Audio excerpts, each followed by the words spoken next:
Bismillahirrahmanirrahim. Assalamualaikum warahmatullahi wabarakatuh. Perkenalkan, nama saya Ahmad Ainurido, NIM saya 231310008. Saya dari semester 6 dengan jurusan Akidah Filsafat Islam dari kelas A. Jadi di sini saya akan membahas dari sebuah kasus gitu, fenomena tentang estetika gitu. Dimana di sini saya akan mengambil ataupun menganalisis daripada estetika kritis terhadap fenomena beauty filter gitu di media sosial.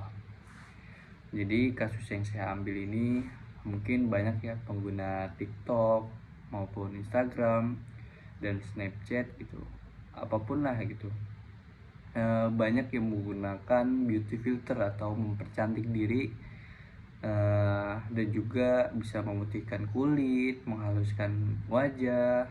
Pokoknya di situ bisa ngatur deh, kayak memperbesar mata, mancungin hidung, menghilangkan jerawat, jadi biar nggak kelihatan gitu jerawat misalkan ya.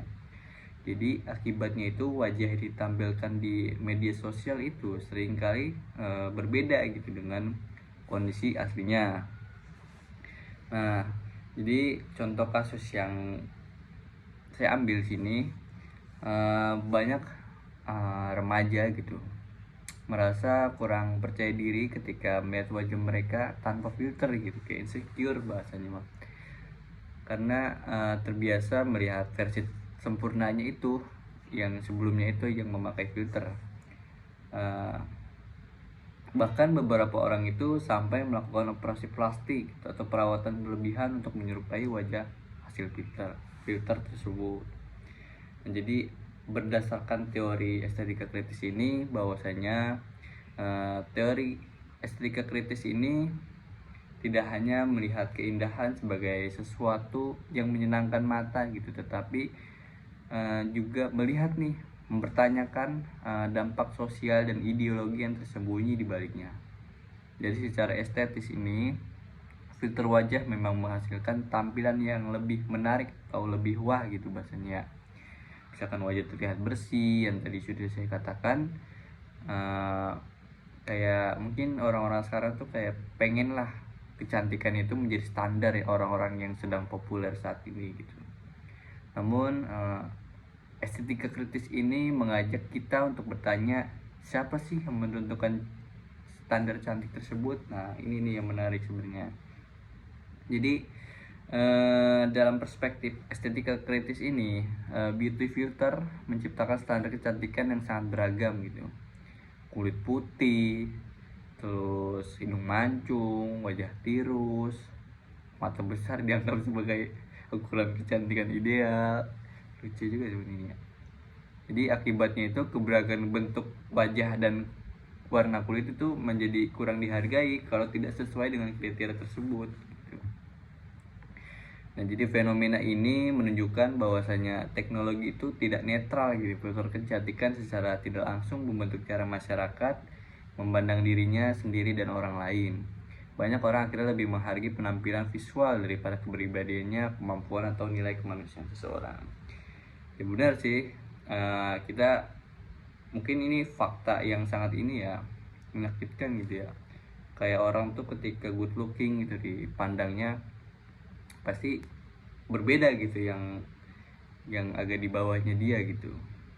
Dan juga selain itu, perusahaan media sosial dan industri ini kecantikan memperoleh keuntungan dari ketidakpuasan pengguna terhadap penampilan mereka.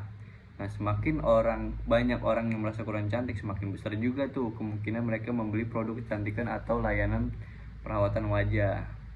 Nah, jadi dari sudut pandang etika, pengguna filter sebenarnya tidak selalu salah gitu.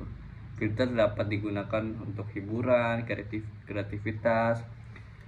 Namun masalah muncul ketika menciptakan kebohongan visual gitu yang membuat orang lain memiliki ekspektasi yang tinggi gitu dan tidak sesuai dengan realitanya. Fenomena ini juga dapat menimbulkan gangguan kepercayaan diri. Nah, ini benar banget. Terus kecemasan sosial, bahkan depresi juga pada sebagian pengguna medsos, terutama remaja yang masih dalam proses pembentukan identitas diri.